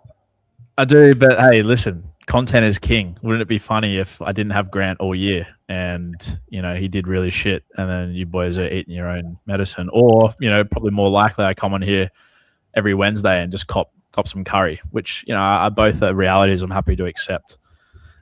From a skipper's perspective, boys, who do we like?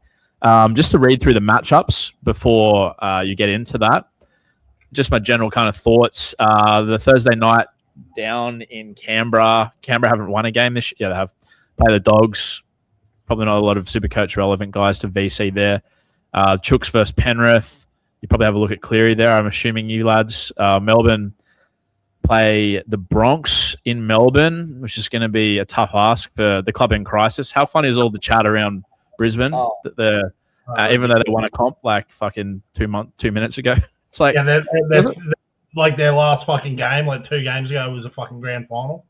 Yeah, Bill Simmons always talks about if you win a title, you get 5 years amnesty, like full stop. Like, it doesn't really matter what happens for 5 years. Like, you're good. You can't talk shit. Like, you got the chip. Then Sunday, Newey was at Newcastle. No Ponga, no Dill Bags, Fletcher Sharp back. I believe that CNK is out. To a Snicky is in, and then they've got a rookie half, Hansen, instead of Chanel. So make that what you will. Then Cronulla play the Finns. Cronulla love a humping at home. That's their time slot, 5:30 Saturday Arvo. Finns have already shown they can leak. to the Rabbits. And then I believe you're going to have a defenses optional game between the Rabbits and Wests. Where is that game being played? Oh, it's at Gosford. Yeah, that's that's going to be points deluxe.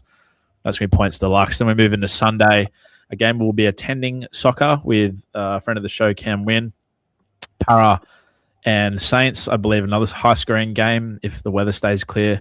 And then the potential defense optional, potential poo slinger for the second time in a row. Potential pen slinging deciding yeah culmination of the weekend. That's the thing that's got me engaged. Like whether that's a poo slinger or not, we're going to be locked in on Tom Chester. We're locked in. We're locked in until 8 p.m. on Sunday. So I guess based on all the above, lads, who do you like the look of for a bit of armband action this week? I'll go first. I mean, I've got mine currently VC Nath, C on Sewer. Look, I think, I agree that all the chat around the Bronx is ridiculous. In saying that, their mentality's off. Like they're just not there yet. Like they've got it in them. They're fine. They just don't know how to hold the gloves up yet. They're going missing for periods. You know, whether they're kind of getting ahead and they're just relaxing, or whether they just think, hey, we've been here before, we can do it again. Doesn't matter if we're 20 down. There was a really good point made by Cooper Cronk this week on him and Matty John's podcast, which if any of the jibs out there aren't watchers of, it's probably the best rugby league half an hour you'll listen to in your 100%. week, without a doubt. He was like, look, the things that the Broncos were doing last year that were good was when they were having these comebacks, is they were holding up the gloves. They were tight. They were really tight. They weren't letting in points. They were saving those tries. They were making that last-ditch effort play, which then had them in the position in that last 10 or 15 minutes. It looked like they had the momentum, and they were holding that momentum. They were using it and playing with it, and really putting the other side on the back foot when they had the pill in possession. This year, they don't look like they're doing that. They did that for 20 minutes against the Eels, took the foot off the accelerator, never got it back. Couldn't bring it back, right? And the Eels ran downhill. And I'd say, look, respectfully, if you had have seen what that score was, which was, I think, 20-6 in, the first, 20, 30 minutes, would you have sort of sat there and gone, yeah, the Eels are going to come back from this? I don't think any one of us would have given them the chance, right? So, look, with the Sewer captaincy, I love everything that Dylan said earlier. I think he looks good. Melbourne are just a different beast at the moment. I think, look, they'll probably win this game. Is Reece Walsh going to play badly? No, Reece Walsh probably tons. I'll call it now. If you've got Walsh, I'd chuck the C on him happily as well in this game. But yeah, I think Melbourne get it done and probably get it done well. The other one I've got my eye on is that Cody Walker matchup against the Tigers. Tigers can't vibey, very vibey side. Oh, okay. Talk to me. What are you thinking there? A little C on Hothead. Yeah, a little C on Hothead. Bit of redemption arc. The week's gone now. AJ's fucking record, that's done and dusted. Let's move on. I liked the Rabbitohs this year, as we spoke about last week on the pod. That 1-2 punch at Keane and Cam Murray. You kind of spoke about it tonight. The Roosters came with a defensive play or play style and mindset to kind of wrap up Keon and slow that down. The Tigers are not that team. They don't have that defensive mindset. No. So, if it's a dry track, and that'll probably be what I'm keeping my eye on most at the moment. In March, obviously, weather can be pretty greasy. There can be some wet weather games. In Gosford as well, on the coast up there, that weird ground. Yeah, I've seen numerous rain-affected games up there, but yeah, I think Saturday sock. Storms, 60% precipitation, potential storms. There you go. So I haven't got a mill amount. Yeah. No mill chat. No. Yeah, that just like that Sewer one. I mean, they've got we mused about that left side defense from Brisbane last week. How Ezra Mao. I mean, go back and watch those Yongi tries. He puts in the most minimal amount of effort. I go as close to saying he's the worst defender in the comp. He get a lot of traffic comes through him. When they're conceding. Shibasaki the man to go though, kind of strange, but Shibasaki the man to go. Mariner comes in. I believe Willison is going to be on that edge with Goz out, so it's a completely new edge combination. We already kind of saw, or we've seen what Sewer's done for 2 weeks. If he gets on the outside of Ezra, I think Ezra's going to give up.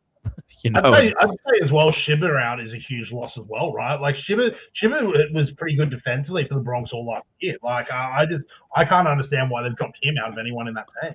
Wasn't it? Yeah, Potential totally. Madge. out on the piss, rocking up the training, selling like bourbon. Maybe she was like, Maybe maybe to she bullet someone. fucking fell Had as to a bullet bug someone like and wasn't going to be Walshy. had to make like the point with like someone half decent. Right, you're touchable, so the rest of you are as well. Play good this week. Yeah, potentially. Shivers a message. Boys, my captaincy option for this week, it's one of those weird rounds, where like I don't feel like there's an obvious choice. Looking at a bit game. of variety. Yeah, and sometimes I don't know, man. Like I'm lucky enough that I've had two of the first 2 weeks, right? And he's been done. I got the fucking VC in him last week. I got his original 100 points week 1. So I'm just cautious now of overdoing it on him. It feels too obvious for me, right? And this is a vibe-based selection. I just have a feeling this Broncos game, I feel like they're going to show up. And again, I could be completely wrong. I think this could be a bit of a 22-14 dogfight. I think because it's the Premiers last year versus the Storm, who are always up there, this could be a game where maybe the refs put the whistles away and kind of let the boys just fucking go at it a bit. I think the Broncos potentially hold their butts up, personally. So I think I'm avoiding a risky playing Sewer because at the end of the day, he doesn't have base. That is the truth. Sock, you know what he's going to say here, don't you? He's getting back in. He's got rid of Tantric. He's got rid of Doggy. He's going straight up the guts again, aren't you? Well, this is the thing, right? For the second week in a row now, I can't actually. My vice captain's low key irrelevant this week because I don't have a Manly player. Everyone in my team is playing this week. I don't have any injuries, so I don't want to get rid of Howe because he's a cash in and I need that cash next week. So I'm actually just throwing my VC away. I'm putting the VC on Lockie Galvin on Thursday night on my King just to fuck Socko off. I honestly think it would take maybe 180 because I'd have to restructure everything to make that work. So that I'm pretty much just throwing away the VC, and then it's between 2 for me. I can tell you that much. I've had Nath locked in majority of the week, but you boys know I love Missionary. Yeah, Missionary makes me feel good. So Payne Haas, look, man, at the end of the day, you cunts can't afford him, yeah? He's in my team. And I look at this week, Broncos need a fucking win, yeah? They need a fucking win. At least for on the field, he's a leader and his actions speak, volume. So I think this week I'm leaning towards Payne Haas. I could switch to Cleary later if I'm feeling vibey, but man, I'm happy with my team this week. I think I've got a couple of, I've got Halasima and I've got a different people in there at points of difference. So I think for me, man, give me that minimum 70, capped at 110, and I'll take that to the bank. If you want to get sewer and get vibey with it, that was last week. So, look, let's ignore this bloke on the right. He's got no idea what he's talking about. He's just been lightning in a field and it's truck him somehow. That's all right. It's not going to continue 7. I want to know, Reece. I'm throwing it back to you here. Tell me why, in 20 words or less, why your captain this week is going to be Fletcher Sharp against the Waz. Mate, it's not. I'm doubling up. No, listen. I got one. I'll do you one better. Of Nico Hines. Come on, tell me. I'll do you one better. Well, yeah, Nico is my VC. Thanks for asking. Classic bounce back Nico, wet hair at home, 5:30 Saturday, Titans leaky, et al. But like with 7, it's going to take 180 for me to loop Nico because my C is a guy we've already mused on. It's a guy I've actually got skin on the line for. I fucking knew it. You can't. It's none other than Val Holmes. He is my captaincy this week. I love the matchup versus Para. Again, Sock will be there. We'll be whipping him home in the flesh. He's going to be on the right edge, which means he's running at Sean Russell. Shibasaki didn't score there last week, so he plays on the left, but Katoni Ska's got a double. So I kind of like that. Peasants on that side. You got who's the other edge? Kelmer, I think, on that right edge. I could be wrong. Sorry. Katonga. So yeah, I just want to back Saints. I want to whip them home. I think Saints are the most disrespected team in the comp when it comes to the bookies as well. I think they're like +7.5 outsiders and the line. So yeah, I'm doubling down. My skin's in the game. My armband's in the game. It's Val Holmes for me, boys. So you want to talk about wild tantric, ass to mouth stuff. It's my captaincy selection this week. Whereas 7, he refuses to dish out a big O to anyone on his bed, and he's just gone for the selfish up and down negative SC option with Payne Haas. So that's boys, that. One thing I will quickly mention though, just for the It's the word I'm looking for. The stability of the bet, the structural integrity of the bet. Both players must take the field in the second half. If your player gets injured in the second half, is what it is. As long as the player steps on the field for both halves, game on. If either of the player goes off in the first half, bet voided. To get HIA'd? I think voids bets. Voids bets HIA.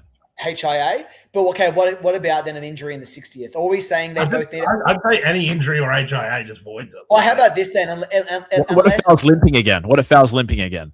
He stays on. Let's put it this way. How about this? As long as both players play 75 plus, the bet's on. Nah, because they could get binned. You know that affects Supercoach. Okay, well then unless the minutes are taken, no, because that's fair though. Because if you get binned, it's legit. Yeah, unless you get binned or sent off, as long as you play 75 plus, both of them, bets are on. I'll see you boys at the tattoo parlor.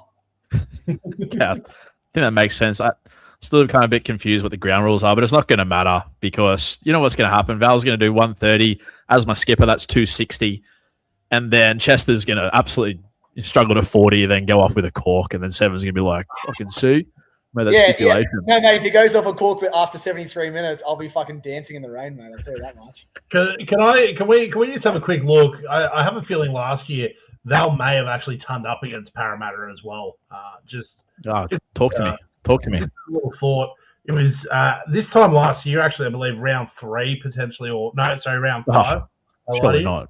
No, he's gone for 77. Okay, he went for 77. It was respectful. Maybe just keep these good vibes. Val's chat for the green room lads. Like it's getting a bit, dull now. Yeah.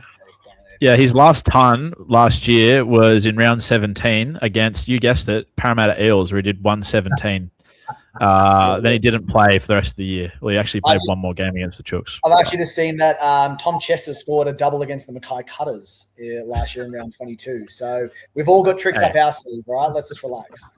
Guys, we're all reaching. We're all looking to get penned one way or another, whether it be Tom Chester or Greek mythology. You know, it's happening. There's Leggies, there's Bali, there's Denpasar. We're all going to go to Bali at some point, guys. Just want to thank everyone for tuning in to the stream tonight. I don't really have much more else to say in terms of life advice because I said my piece when it came to love at the start of the show. Do you boys want to maybe leave the viewers with any, encouraging words? Before I do that, sorry, I'll let you think. Boxzilla chimes in with a question. Who would you say is a bigger must-have, Grant or Cleary? Well, mate, obviously it's Cleary. Grant's a trap. He won't score every week, will he? He's leaning Grant, given... All right, well, mate, you can fucking host the pod with these two gibberers next week then. Any life advice there for the viewers, boys? I'll leave the voice. I'll go first. I'll go first. I've just got a quick one. Yeah, please. One, always have a set of tissues handy because Seven may be around to glaze himself, as we've heard for the last hour and a half. Number 2, if you're out with your mates on the piss and race wins there and you maybe have plans to stay at his, you know what? Think about booking a hotel room. It's a much more reliable option. Be sure as fuck won't answer the door to you. Mine are more just on a couple of notes of love to take things away from rugby league. After my weekend's events, I'd just say if it doesn't feel right, don't do it. And if you do enough, she'll come back to you. She'll notice. Hey, if she doesn't notice this pod, she'll notice the running content. So all good. Everyone's happy. Much love to everyone. Thanks for tuning in. Shout out to Kel Elder. And then also one more question from Boxzilla at the buzzer. How long did Socko's shirt stay on last weekend? Well, I'll tell you what. I believe you had a button down number, and as probably by the 7:30 game, I don't think many buttons were left. I'll give you one to wonder on, Box, before you go. When I got home, my shorts were ripped and straight up the side. So I was quads out, baby. That's love. That's love. That's what happens in love. Yeah, Monowave. Shout out to the Warriors. See you. One of the big